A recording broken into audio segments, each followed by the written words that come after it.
Hey everyone, hope you're having a good evening. It's good to be here and to be able to just express my ideas and to do so freely.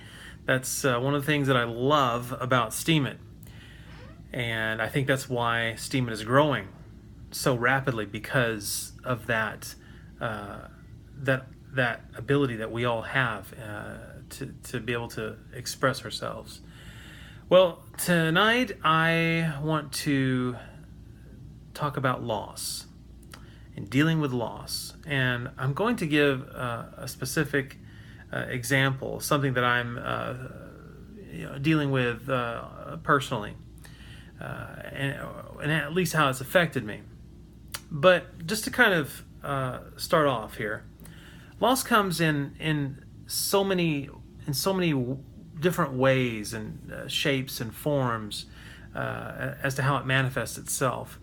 Maybe it's a divorce or a loss of a job, a broken relationship, failing health, a loss of identity, in the sense that you don't feel like you're the accomplished person that you once were.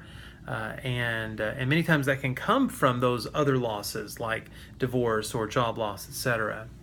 And you feel alienated, isolated, and it's real. And you go through those stages of grief, 5 stages of grief, and sometimes it's like, no, there are more than that. It's so many different feelings that you have.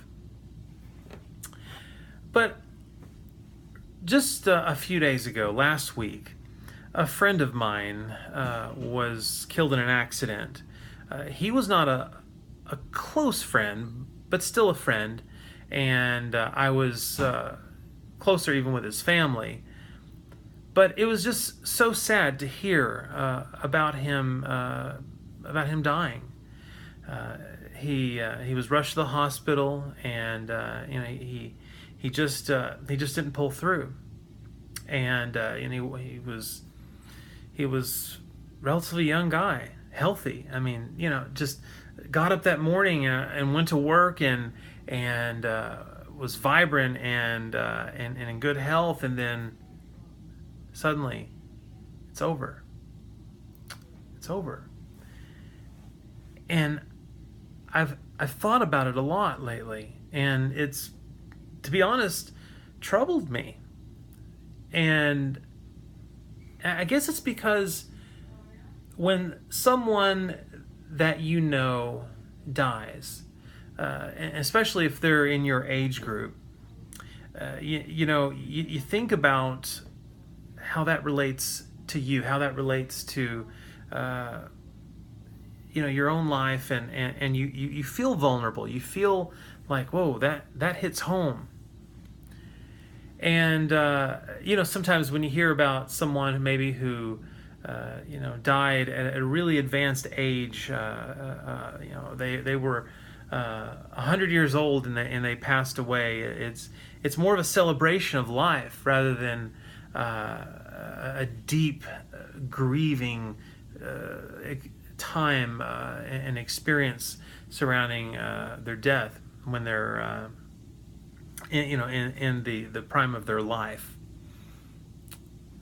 But I've just thought about his family and what they must be going through, and think how can they face that? And his brother was telling my sister just today, in fact, that because they lived in the same apartment together, that he can't go back to the apartment.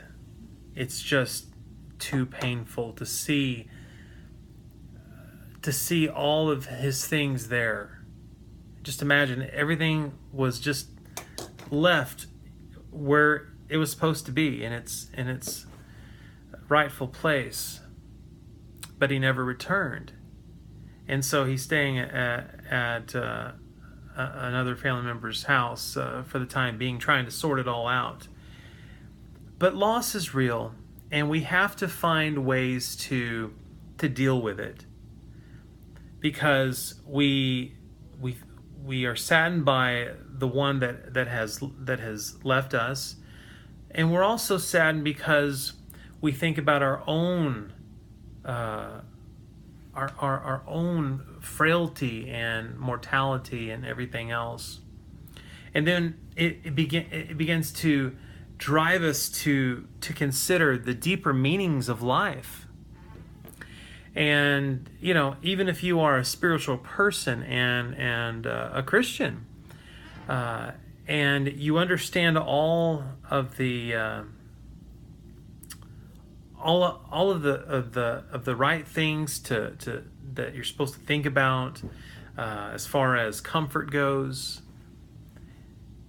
and even though that is the right response, your heart still goes through something. So we have to trust, we have to have faith, we have to press on. That's so essential. But we do have to, at the same time, give ourselves permission to feel those feelings. And maybe you're going through a struggle, a loss right now. I welcome you to share it. Maybe we can help each other and exchange ideas on how we can better deal with loss, on whatever that may be. Like I said, it could be divorce or job loss or financial loss, a death of a close loved one. But let's talk about it. Let's have a conversation. Yes, we follow the steps. We apply the principles that we all learn about going through those stages of grief and going through the steps and taking and receiving spiritual counsel and finding comfort in that, and that is a big part of it.